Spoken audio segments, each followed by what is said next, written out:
Bonjour et bienvenue dans Pas de vagues et tsunami. Comme je l'avais dit lors de précédents épisodes, la question de l'inclusion à l'école est très vaste et il faudra plusieurs émissions pour aborder tous les aspects de ce sujet.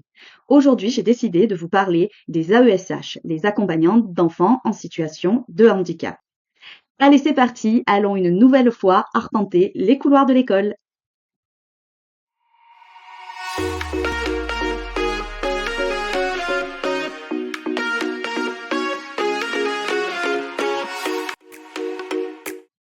Les AESH sont des personnes indispensables à l'accueil des élèves en situation de handicap en milieu ordinaire. C'est une profession très féminisée et malheureusement très mal rémunérée. Le métier d'AESH est pourtant très compliqué à exercer. Les AESH sont recrutés sur un entretien d'embauche, n'ont malheureusement pas beaucoup de formation et sont lancées comme ça sur le terrain où elles doivent apprendre leur travail sur le tas.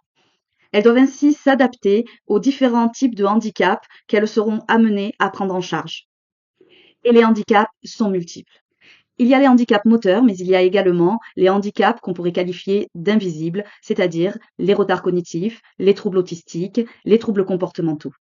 Depuis 2005, avec la loi Monchamp, il a été décidé et acté que tous les enfants pouvaient être scolarisés en milieu ordinaire, quel que soit leur handicap, sans discrimination. Ainsi, les structures spécialisées perdent peu à peu leurs moyens et parfois même disparaissent. Les enfants qui étaient accueillis dans ces structures spécialisées sont donc de plus en plus poussés vers le milieu ordinaire. De prime abord, cela semble être une politique louable. Toutefois, sur le terrain, c'est beaucoup plus compliqué. On retrouve donc en classe, dans le milieu ordinaire, des enfants qui autrefois relevaient des structures spécialisées. Or, dans ces structures spécialisées, il y avait plusieurs intervenants, une enseignante spécialisée, des éducateurs spécialisés, des soignants, un médecin référent, des assistantes sociales. À présent que ces enfants sont inclus dans le milieu ordinaire, les AESH doivent se substituer à tous ces personnels. Inutile de préciser qu'elles n'ont pas de baguette magique et que cela n'est donc pas forcément toujours possible. La politique de l'inclusion systématique n'est pas forcément une bonne chose. Elle peut faire souffrir beaucoup de monde. Comme il existe une multitude de handicaps, chacun devrait pouvoir être étudié au cas par cas. Je vais prendre un exemple que je connais bien, celui de l'autisme. Il existe un large spectre du trouble autistique qui va de léger à sévère. Ainsi, s'il est possible d'inclure en milieu ordinaire certaines formes et certains degrés d'autisme, il existe malheureusement des limites à cette inclusion. Et je pense là avant tout aux besoins de l'enfant. Lorsqu'il s'agit d'un autisme sévère, placer un enfant dans une classe de 30 autres élèves avec tout le bruit et l'agitation que cela peut engendrer peut être même une source de maltraitance.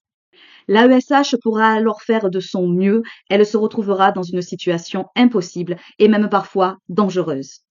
Pour certaines, c'est une violence au quotidien.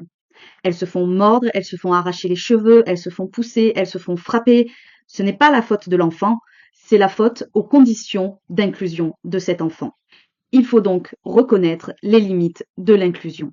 Et malheureusement, derrière cette politique qu'on pourrait qualifier de louable, se cache peut-être un désir de restriction budgétaire.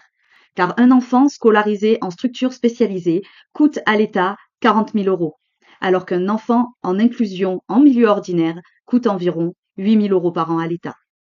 L'inclusion, quand elle est pratiquée de la sorte, représente alors de grandes économies pour l'État.